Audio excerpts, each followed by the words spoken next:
Hello दोस्तों, good evening. मैं रवि रंजन राज Rajesh institute के यूट्यूब चैनल पर आप सभी का स्वागत करते हैं।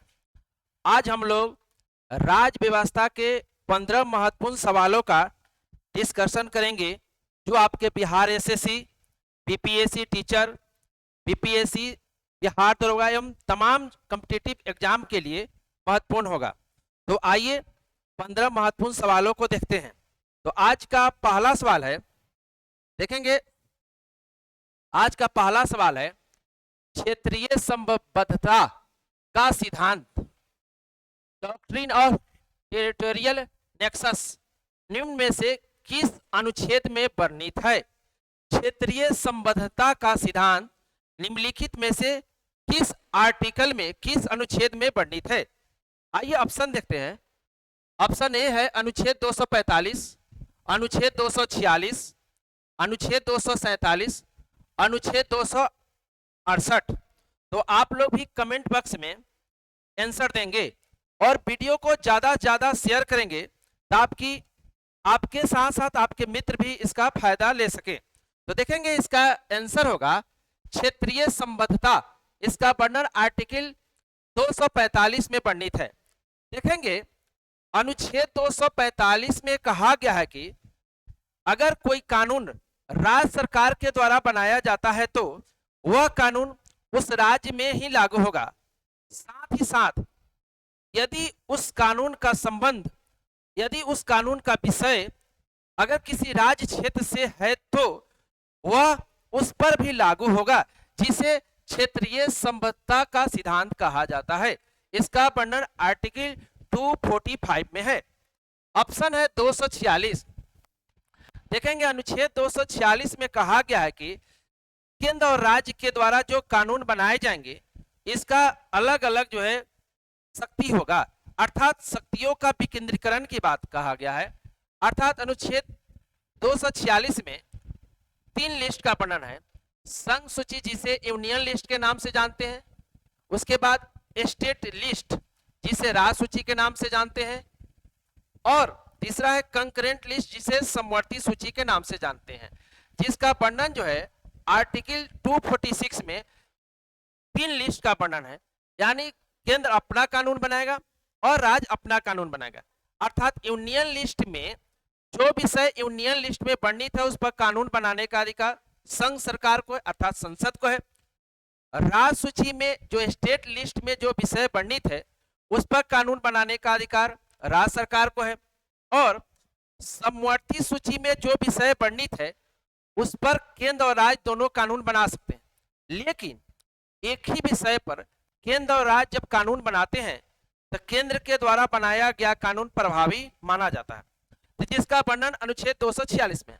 देखेंगे समवर्ती सूची, आपसे पूछे जाते हैं समवर्ती सूची किस देश से लिया गया है, तो समवर्ती सूची ऑस्ट्रेलिया से लिया गया है। ऐसे देखेंगे 1935 के अधिनियम में सबसे पहले संघ सूची राज्य सूची का वर्णन किया गया था। देखेंगे अनुच्छेद 247, इसमें संसद को अधिकार दिया गया है कि संसद अतिरिक्त न्यायालय का स्थापना कर सकता है। अतिरिक्त न्यायालय की स्थापना, संसद अतिरिक्त न्यायालय की स्थापना कर सकता है। देखेंगे अनुच्छेद 268, देखेंगे अनुच्छेद 268 में कहा गया है कि कुछ कर ऐसे हैं जिसे केंद्र सरकार अधिकृत करता है, अर्थात केंद्र सरकार उसे लगा सकता है, लेकिन उसे राज्य सरकार संग्रहित करता है और उसका उपयोग करता है। जैसे स्टाम्प कर, औषधि कर, इन करों के विषय में वर्णन किया गया है। जो लगाता तो केंद्र सरकार है, जिसे संग्रहित करना और उपयोग करने का अधिकार राज्य सरकार को सौंपा गया है। तो आइए आज के दूसरे सवाल को देखते हैं। देखेंगे आज का दूसरा सवाल है, निम्नलिखित में से कौन से आयोग समिति की सिफारिश पर भारत में अंतर्राज्यीय परिषद, देखेंगे अंतर्राज्यीय परिषद जिसे इंटर स्टेट काउंसिल कहा जाता है, की स्थापना की गई। देखेंगे सवाल पूछ रहा है निम्नलिखित में से किस आयोग या समिति के अनुशंसा पर इंटर स्टेट काउंसिल की स्थापना की गई? ऑप्शन है पुंछी आयोग, राजमनार आयोग, कोठारी आयोग और सरकारिया आयोग। तो आप लोग भी जल्दी से जल्दी कमेंट बॉक्स में आंसर देंगे और वीडियो में अंत तक बने रहेंगे। जो 15 सवाल हम लोग आज डिस्कशन करें जो आपके लिए बहुत महत्वपूर्ण है विभिन्न एग्जाम के लिए, वो बिहार एसएससी हो, बीपीएससी हो, बीपीएससी टीचर हो, एवं तमाम एग्जाम के लिए महत्वपूर्ण है। तो देखेंगे इसका आंसर हो जाएगा किस समिति के अनुशंसा पर। तो देखेंगे सरकारिया आयोग, केंद्र राज्य संबंध के विषय में सरकारिया आयोग का गठन किया गया था 1983 में, जिसने अपना रिपोर्ट 1987 में प्रस्तुत किया और इसके रिपोर्ट को 1988 में प्रकाशित किया गया। देखेंगे सरकारिया आयोग के सिफारिश पर ही इंटर स्टेट काउंसिल का गठन किया गया। देखेंगे इंटर स्टेट काउंसिल का वर्णन आर्टिकल 263 अनुच्छेद 263 में इंटर स्टेट काउंसिल का वर्णन किया गया है, जिसका अध्यक्ष पीएम होते हैं। देखेंगे पीएम की अध्यक्षता में ही इंटर स्टेट काउंसिल का गठन होता है। देखेंगे भारत में इंटर स्टेट काउंसिल का गठन सबसे पहले 1990 ईस्वी में किया गया था। देखेंगे राजमनार समिति, देखेंगे ये भी केंद्र और राज्य के संबंध के विषय में ही इसका गठन किया गया था। राजमनार समिति का गठन 1969 में किया गया था, जिसने अपना रिपोर्ट 1971 में अपना रिपोर्ट दिया था। देखेंगे राजमनार समिति ने सबसे पहले, इस समिति ने भी प्रधानमंत्री की अध्यक्षता में अंतर्राज्यीय परिषद इंटर स्टेट काउंसिल के गठन की सिफारिश की थी। साथ ही साथ राजमनार समिति ने अखिल भारतीय सेवा को समाप्त करने की सिफारिश किया था। देखेंगे सरकारिया आयोग ने राज्यपाल के संबंध में सिफारिश किया था।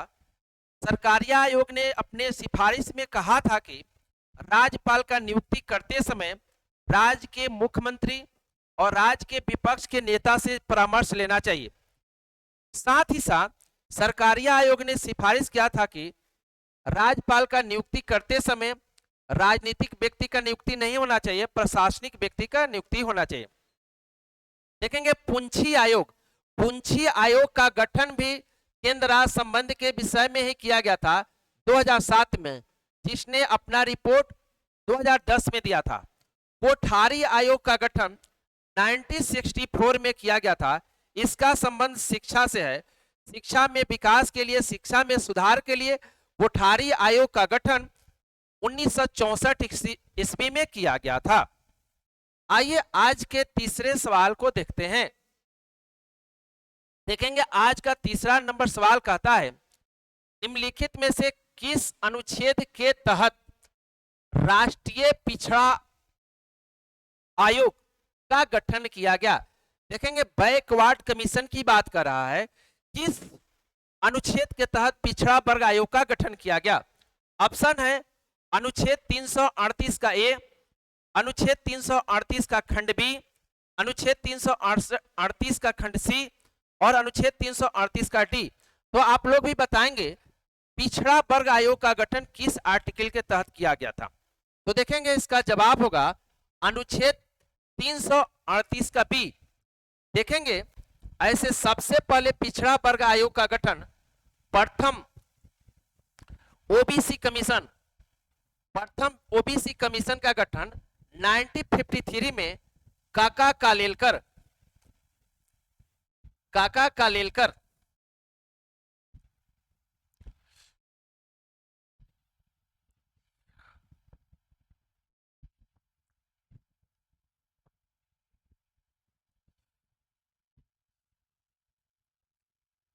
देखेंगे काका कालेलकर की अध्यक्षता में प्रथम पिछड़ा वर्ग आयोग का गठन हुआ था। दूसरा पिछड़ा वर्ग आयोग का गठन 1978 में बीपी मंडल देखेंगे बीपी मंडल की अध्यक्षता में दूसरा पिछड़ा वर्ग आयोग का गठन हुआ था, जिसने अपना रिपोर्ट 1980 में दिया था और बीपी मंडल कमीशन ने ही ओबीसी को 27% आरक्षण देने का सिफारिश किया था। देखेंगे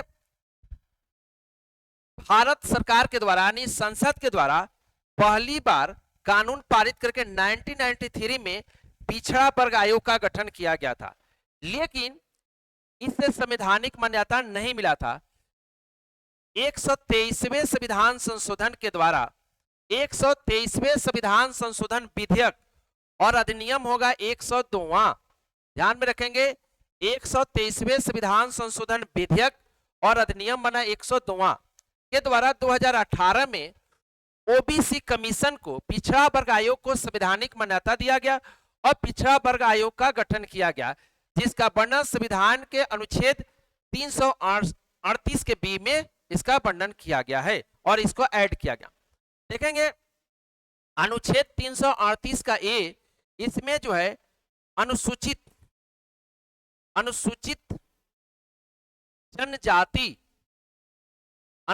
जनजाति आयोग का वर्णन है। अनुच्छेद 338 का खंड ए में अनुसूचित जनजाति आयोग के गठन का वर्णन किया गया है। आइए आज के अगले सवाल को देखते हैं। आज का अगला सवाल है,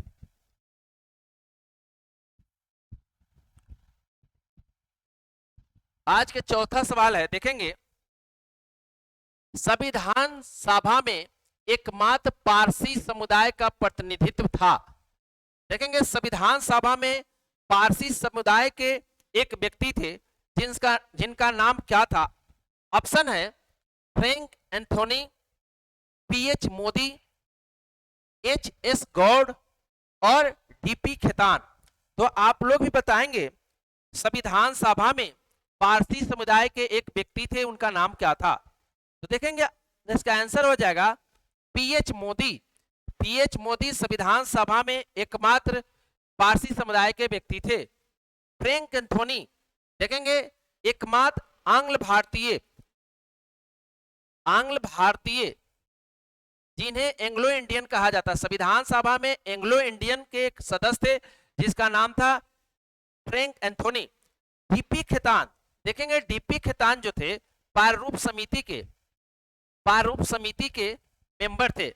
प्रारूप समिति में अध्यक्ष सहित 7 मेंबर थे जिसमें डीपी खेतान थे। देखेंगे संविधान सभा में एकमात्र महिला मुस्लिम सदस्य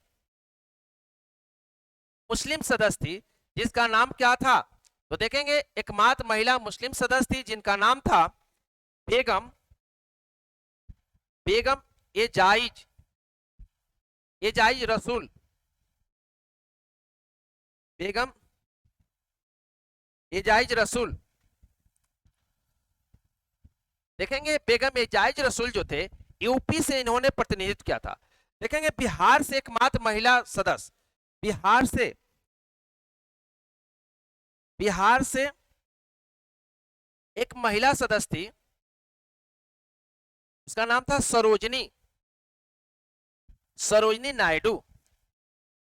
देखेंगे संविधान सभा का गठन कैबिनेट मिशन के प्लान के आधार पर 1946 में संविधान सभा का गठन किया गया था। आइए आज के अगले सवाल को देखते हैं। आज का 5वां सवाल है, निम्न में से किसने कहा था संविधान सभा कांग्रेस थी और कांग्रेस भारत? किसने कहा था संविधान सभा कांग्रेस थी और कांग्रेस भारत? तो देखेंगे ब्रिटिश राजनीतिक विशेषज्ञ जी ऑस्टिन ने अपनी पुस्तक द इंडियन कॉन्स्टिट्यूशन में कहा था कि कांग्रेस संविधान सभा थी और कांग्रेस भारत था। देखेंगे लियोनिल कार्टियस, इन्हें भारत में द्वैध शासन का जनक माना जाता है। देखेंगे भारत में 1919 के अधिनियम के द्वारा प्रांतों में द्वैध शासन की शुरुआत हुआ। देखेंगे भीमराव अंबेडकर, जिसे संविधान का जनक, संविधान का आर्किटेक्ट, आधुनिक विधि के मनु कहा जाता है। भीमराव अंबेडकर संविधान सभा में प्रारूप समिति जिसे ड्राफ्टिंग कमेटी या मसौदा समिति या पांडुलेखन समिति, उसे भी पांडुलेखन समिति भी बोला जाता है, पांडुलेखन समिति के अध्यक्ष थे। 29 अगस्त 1947 में भीमराव अंबेडकर की अध्यक्षता में प्रारूप समिति का गठन किया गया था। तो भीमराव अंबेडकर संविधान सभा में प्रारूप समिति के अध्यक्ष थे। आइए आज के 6ठे नंबर सवाल को देखते हैं। आज के 6ठे नंबर सवाल है, कांग्रेस के किस आम चुनाव में गरीबी हटाओ का नारा दिया गया था? कांग्रेस के किस आम सभा चुनाव में? देखेंगे भारत में जो है कांग्रेस के द्वारा, यहाँ पर मिसप्रिंट है, कांग्रेस के द्वारा होगा किस आम चुनाव में? तो देखेंगे 1971 में जब आम चुनाव हुए थे उस समय कांग्रेस के द्वारा गरीबी हटाओ का नारा दिया गया था। भारत में पहला आम चुनाव 1951-52 में संपन्न हुए थे। देखेंगे अगला सवाल, संविधान निम्न में से किसके शोषण के विरुद्ध अधिकार को स्वीकृत करता है? ऑप्शन है बच्चों के, स्त्रियों के, जनजातियों के और दलितों के। सवाल फिर से देखेंगे, संविधान निम्न में किसके शोषण के विरुद्ध अधिकार को स्वीकृत करता है? तो देखेंगे शोषण के विरुद्ध अधिकार फंडामेंटल राइट में आर्टिकल 23 से 24 में शोषण के विरुद्ध अधिकार का वर्णन किया गया है, जिसमें पूछा किसके शोषण। तो देखेंगे इसमें बच्चों के शोषण की बात की गई है और स्त्रियों के, महिलाओं के शोषण के बात की गई है। तो आपका आंसर हो जाएगा ऑप्शन ए और। आइए आज के 8वें नंबर सवाल को देखते हैं। देखेंगे संविधान की व्याख्या से संबंधित सभी विवाद सर्वोच्च न्यायालय में लाए जा सकते हैं। इसके ऑप्शन है इसके प्रारंभिक क्षेत्राधिकार, देखेंगे प्रारंभिक हो जाएगा प्रारंभिक क्षेत्राधिकार, अपीलीय क्षेत्राधिकार के अंतर्गत, परामर्शदात्री क्षेत्राधिकार के अंतर्गत, उपरोक्त में से कोई नहीं। देखेंगे सवाल कर रहा है संविधान की व्याख्या से संबंधित सभी विवाद सर्वोच्च न्यायालय में लाए जा सकते हैं, यानी जो संविधान में व्याख्या से संबंधित जो मामले सर्वोच्च न्यायालय में लाए जाते हैं वो सर्वोच्च न्यायालय के किस क्षेत्राधिकार के अंतर्गत आता है? ऑप्शन है प्रारंभिक क्षेत्राधिकार, अपीलीय क्षेत्राधिकार, परामर्शदात्री क्षेत्राधिकार। देखेंगे सर्वोच्च न्यायालय को के जो क्षेत्राधिकार हैं उनके 3 क्षेत्राधिकार हैं, प्रारंभिक क्षेत्राधिकार, अपीलीय क्षेत्राधिकार और परामर्शदात्री क्षेत्राधिकार। देखेंगे प्रारंभिक क्षेत्राधिकार का वर्णन अनुच्छेद 131 में वर्णन किया गया है प्रारंभिक क्षेत्राधिकार का। अपीलीय क्षेत्राधिकार का वर्णन आर्टिकल 132, 133 और 134 में इसके अपीलीय क्षेत्राधिकार का वर्णन किया गया है और परामर्शदात्री क्षेत्राधिकार का वर्णन 143 में वर्णन किया गया है। तो देखेंगे संविधान की व्याख्या संबंधी जो मामले सर्वोच्च न्यायालय में लाए जाते हैं वह उसके अपीलीय क्षेत्राधिकार के अंतर्गत आता है। देखेंगे अपीलीय क्षेत्राधिकार 3 प्रकार का होता है। पहला है 132 में संविधान की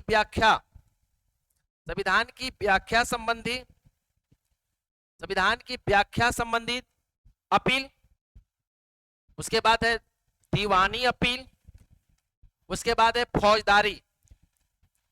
फौजदारी अपील। देखेंगे 3 अपील होता है, एक संविधान की व्याख्या संबंधी अपील जिसका वर्णन 132 में है, दीवानी अपील जिसका वर्णन 133 में है और 134 में फौजदारी संबंधी अपील का वर्णन है। देखेंगे जब कोई मामला उच्च न्यायालय में जाता है और उच्च न्यायालय इस बात को महसूस करता है कि इस मामले में संविधान की व्याख्या संबंधी आवश्यकता है, उसे सर्वोच्च न्यायालय में भेजा जाता है, उसे संविधानी अपील कहा जाता है जिसका वर्णन अनुच्छेद 132 में है। और इसके लिए सुप्रीम कोर्ट के द्वारा और इसके लिए सुप्रीम कोर्ट के द्वारा मुख्य न्यायाधीश की अध्यक्षता में 5 या 5 से अधिक न्यायाधीशों की अध्यक्षता में आर्टिकल 145 के खंड 3 के अंतर्गत संविधान पीठ का गठन किया जाता है। संविधान पीठ देखेंगे तो आपसे सवाल पूछे जाएंगे, संविधान पीठ का गठन किस आर्टिकल में है? आर्टिकल 145 के खंड 3 में संविधान पीठ का गठन वर्णन किया गया है। संविधान पीठ होता क्या है? तो देखेंगे जब संविधान की व्याख्या संबंधित जब मामले आते हैं तो मुख्य न्यायाधीश की अध्यक्षता में 5 या 5 से अधिक न्यायाधीशों के जो टीम बैठता है उसे संविधान पीठ कहते हैं, जिसमें बहुमत के आधार पर निर्णय लिए जाते हैं। देखेंगे परामर्शदात्री क्षेत्राधिकार, जिसका वर्णन अनुच्छेद 143 में है।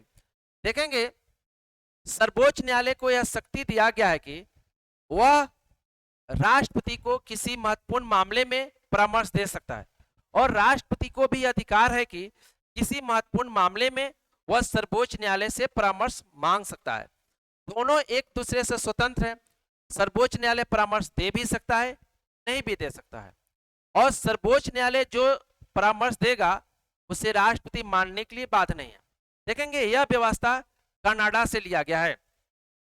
देखेंगे सर्वोच्च न्यायालय के जो परामर्शी अधिकार है, परामर्शी क्षेत्राधिकार है, इसको कनाडा से लिया गया, जिसका वर्णन अनुच्छेद 143 में। आइए आज के अगले सवाल को देखते हैं। देखेंगे आज का 9 नंबर सवाल है, भारतीय संविधान के अंतर्गत धन का केंद्रीकरण निम्न में किसका उल्लंघन करता है? धन का केंद्रीकरण देखेंगे ऑप्शन है समता का अधिकार, राज्य के नीति निर्देशक तत्व, स्वतंत्रता का अधिकार, कल्याण की अवधारणा। तो देखेंगे इसका आंसर हो जाएगा राज्य के नीति निर्देशक तत्व। देखेंगे राज्य के नीति निर्देशक तत्व में कहा गया है कि राज्य जो है सरकार इस सार्वजनिक संपत्ति का इस तरह वितरण करेगा जो सार्वजनिक हित में हो, और इस बात का ध्यान रखेगा कि धन का केंद्रीकरण किसी एक व्यक्ति के पास न हो। इसका वर्णन आर्टिकल 39 के ग में कहा गया है कि सरकार संपत्ति का वितरण इस प्रकार करेगा जो सार्वजनिक हित में हो, साथ ही साथ संपत्ति का केंद्रीकरण एक व्यक्ति के पास न हो। इसका वर्णन आर्टिकल 39 के ग में है। देखेंगे समता का अधिकार, इसका वर्णन जो है आर्टिकल 14 से लेकर 18 तक वर्णन किया गया है मौलिक अधिकार में। देखेंगे स्वतंत्रता का अधिकार, इसका वर्णन आर्टिकल 19 से लेकर 22 तक स्वतंत्रता का अधिकार का वर्णन है। कल्याण की अवधारणा, देखेंगे राज्य के नीति निर्देशक तत्व में ही कल्याण की बात कहा गया है। भारत में राज्यों का गठन जो होगा वो कल्याण के लिए ही होता है। नीति निर्देशक तत्व में वेलफेयर स्टेट की बात बोला गया है। कल्याण की अवधारणा का वर्णन समूचे अनुच्छेद 36 से लेकर 51 तक किया गया है। आइए आज के 10वें नंबर सवाल को देखते हैं। वर्ष 1935 के अधिनियम के द्वारा स्थापित संघ में अवशिष्ट शक्ति किसे प्रदान किया गया? ऑप्शन है संघीय विधान पालिका को, प्रांतीय विधानमंडल को, गवर्नर जनरल को और प्रांतीय गवर्नर को। देखेंगे 1935 के अधिनियम के द्वारा भारत में फेडरल गवर्नमेंट संघीय सरकार के गठन किया गया और साथ ही साथ शक्तियों का विभाजन किया गया, जिसमें पहली बार 1935 में संघ सूची, राज्य सूची और समवर्ती सूची का वर्णन किया गया। इसके माध्यम से शक्ति का बंटवारा किया गया। और देखेंगे उस समय संघ सूची में 59, इसमें 54 और इसमें 36 विषय का वर्णन किया गया, जिसमें संघ सूची में वर्णित विषय पर संघ सरकार, राज्य सूची में वर्णित विषय पर राज्य सरकार और समवर्ती सूची में वर्णित विषय पर राज्य सरकार कानून बना सकते थे। लेकिन इसमें कहा गया जो बातें संघ सूची, राज्य सूची और समवर्ती सूची में वर्णित नहीं है उस पर कानून बनाने का अधिकार गवर्नर जनरल को दिया गया। यही सवाल में पूछे जा रहे हैं। 1935 के अधिनियम के द्वारा स्थापित संघ में अवशिष्ट शक्ति किसे प्रदान किया गया? तो देखेंगे उस समय अवशिष्ट शक्ति गवर्नर जनरल को प्रदान किया गया। लेकिन अगर वर्तमान में पूछेगा तो देखेंगे वर्तमान में आर्टिकल 248 में, वर्तमान में 248 में अवशिष्ट सूची का वर्णन किया गया है, जिसमें कहा गया है कि अवशिष्ट सूची पर कानून बनाने का अधिकार संसद को है। देखेंगे अवशिष्ट सूची पर वर्तमान में कानून बनाने का अधिकार संसद को है और यह व्यवस्था कनाडा से लिया गया है। ध्यान रखेंगे वर्तमान में अवशिष्ट सूची पर कानून बनाने का अधिकार संसद को दिया गया है और इसका वर्णन आर्टिकल 248 में है। यह व्यवस्था कनाडा से लिया गया, लेकिन 1935 के अधिनियम के द्वारा यह अधिकार गवर्नर जनरल को दिया गया था। आइए आज के 11 नंबर सवाल को देखते हैं। भारत के राष्ट्रपति द्वारा उच्चतम न्यायालय से परामर्श संबंधी प्रावधान निम्न में से किस देश से लिया गया है? अभी हम पिछले सवाल में बता रहे थे। ऑप्शन है रूस, कनाडा, अमेरिका, फ्रांस। ऑप्शन हो जाएगा बी फ्रांस, जिसका वर्णन आर्टिकल 143 में किया गया है। देखेंगे रूस से मौलिक कर्तव्य लिया गया है। मौलिक कर्तव्य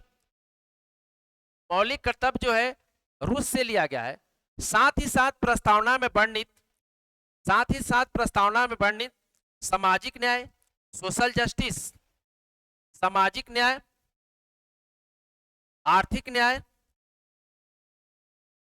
न्याय और राजनीतिक न्याय के सिद्धांत को रूसी क्रांति 1917 से लिया गया है। देखेंगे फ्रांस और अमेरिका। देखेंगे अमेरिका से प्रस्तावना, मौलिक अधिकार,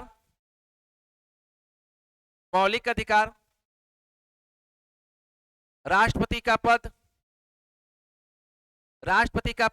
उपराष्ट्रपति का पद, इन सब जो है बातें कहां से लिया गया है?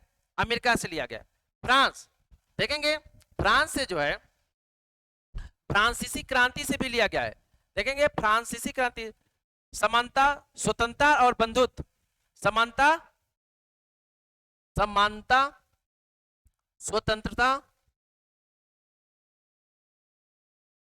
स्वतंत्रता और बंधुत्व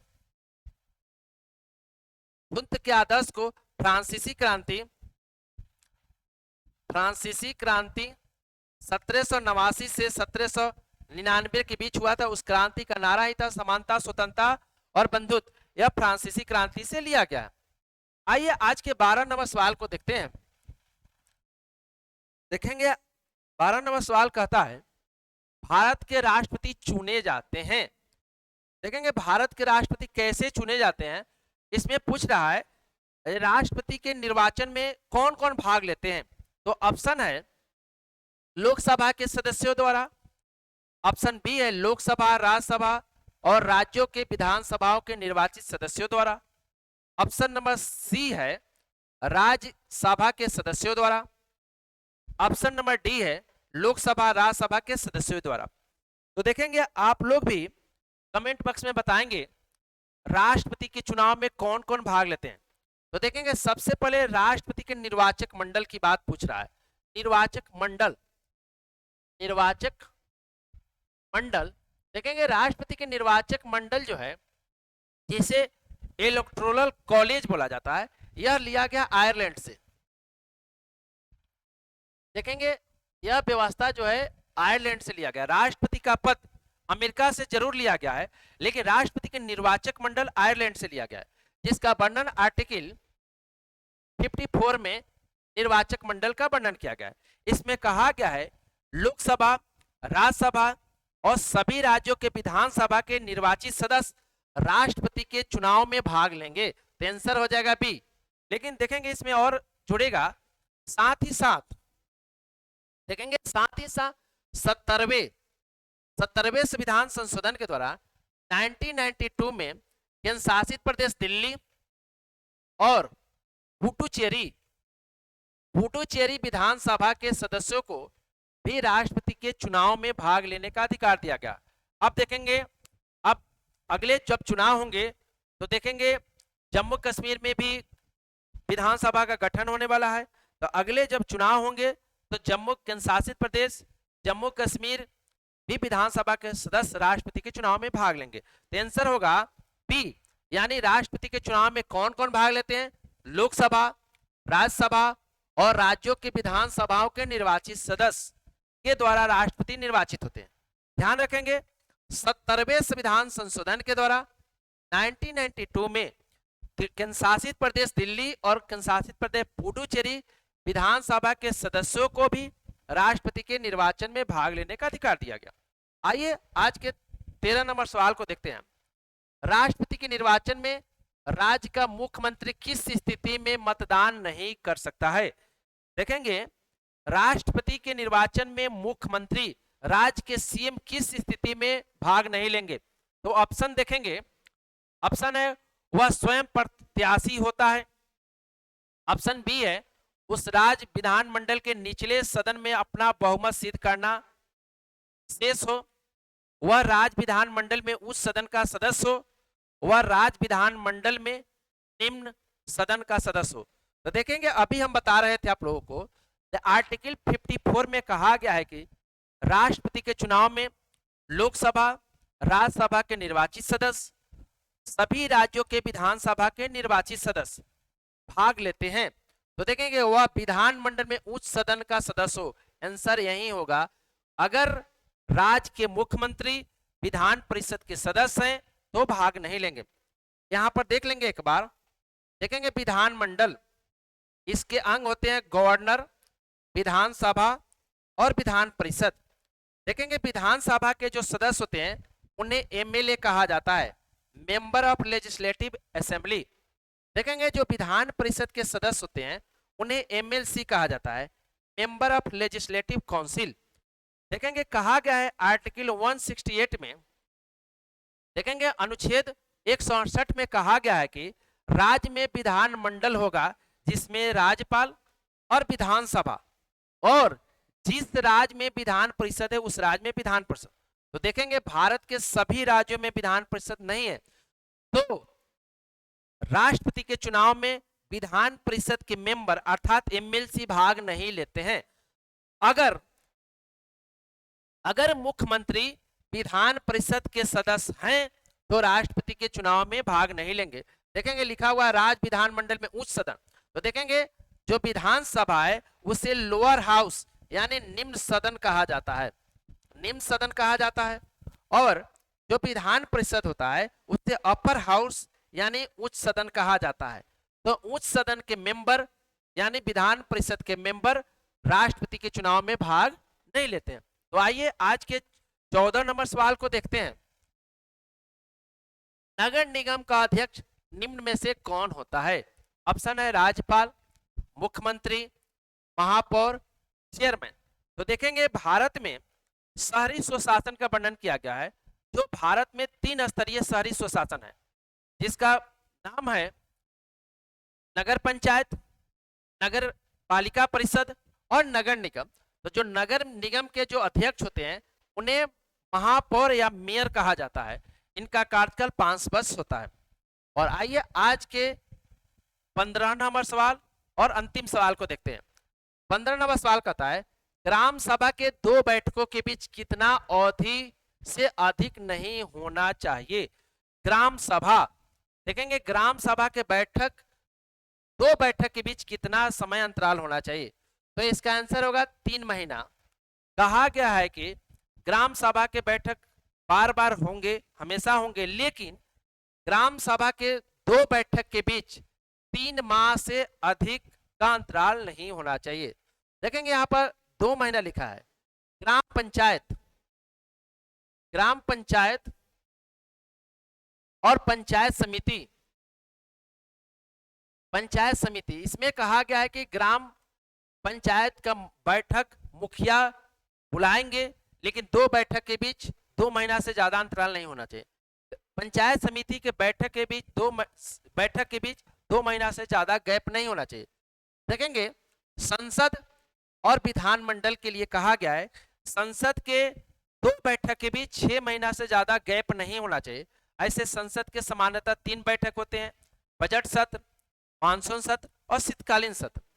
देखेंगे एक वर्ष नहीं होगा। लेकिन हम लोग थोड़ा सा ग्राम सभा के विषय में जान लें। देखेंगे ग्राम सभा से सवाल पूछे जाते हैं, ग्राम सभा के सदस्य बनने के लिए उम्र कितना चाहिए। तो देखेंगे ग्राम सभा के सदस्य बनने के लिए उम्र 18 वर्ष चाहिए। अगर पूछेगा ग्राम सभा का चुनाव लड़ने के लिए उम्र पूछेगा तो 21 वर्ष होना चाहिए। ध्यान रखेंगे, ग्राम सभा का सदस्य बनने के लिए उम्र 18 वर्ष, ग्राम सभा का चुनाव लड़ने के लिए 21 वर्ष। आपसे सवाल पूछे जाते हैं या पूछे गए हैं एग्जाम में कि ग्राम सभा के मेंबर कौन होते हैं, ग्राम सभा के सदस्य कौन होते हैं। तो देखेंगे गांव के वे लोग जिनका मतदाता सूची में नाम दर्ज हो चुका, अर्थात 18 वर्ष जिनका पूर्ण चुका है, 18 वर्ष जिनका हो चुका है, मतदाता सूची में नाम दर्ज हो चुके, वे सारे लोग ग्राम सभा के सदस्य होते हैं। देखेंगे क्वेश्चन आपसे पूछे जाते हैं, ग्राम सभा की बैठक की अध्यक्षता कौन करता है। तो देखेंगे ग्राम सभा की बैठक की अध्यक्षता मुखिया के द्वारा किया जाता है और वहां पर उप मुखिया भी रहते हैं, उनके अनुपस्थिति में उप मुखिया भी रहते हैं। या आपसे सवाल पूछे जाएंगे ग्राम सभा में कौन कौन होते हैं, तो गांव के वे लोग जिनका नाम मतदाता सूची में दर्ज हो चुका है, यानी 18 वर्ष हो चुका है, वो लोग होंगे। मुखिया जी इसकी अध्यक्षता करेंगे, उप मुखिया होंगे, साथ ही साथ इसमें वार्ड मेंबर भी होंगे, वार्ड सदस्य भी होंगे और एक सरकारी व्यक्ति होगा जिसे पंचायत सचिव कहा जाता है। देखेंगे ग्राम सभा से सवाल पूछे जाते हैं, ग्राम सभा के लिए कोरम कितने निर्धारित किए गए हैं। देखेंगे कोरम जिन्हें गणपूर्ति बोला जाता है। देखेंगे गणपूर्ति कोरम होता क्या है, तो किसी भी बैठक को संचालित करने के लिए न्यूनतम सदस्य संख्या। तो ग्राम सभा के कोरम जो है 1/20 होता है। ध्यान में रखेंगे, कई बार सवाल पूछे गए हैं और खास करके बीएसएससी वाले लोग जो है पंचायत से संबंधित, स्थानीय स्वशासन से संबंधित सवाल को ध्यान में रखेंगे। बिहार एसएससी में पंचायत से संबंधित सवाल ज्यादा पूछे जाते हैं। तो देखेंगे ग्राम सभा के लिए कोरम 1/20 होता है। ग्राम सभा की बैठक की अध्यक्षता मुखिया करते हैं। ग्राम सभा के सदस्य बनने के लिए न्यूनतम उम्र 18 वर्ष होना चाहिए और ग्राम सभा के चुनाव लड़ने के लिए न्यूनतम उम्र 21 वर्ष होना चाहिए। तो आज के हम लोग 15 महत्वपूर्ण सवालों का डिस्कशन किए। फिर अगले वीडियो में हम लोग महत्वपूर्ण सवालों को लेकर आएंगे। तब तक के लिए आज इतना ही, धन्यवाद।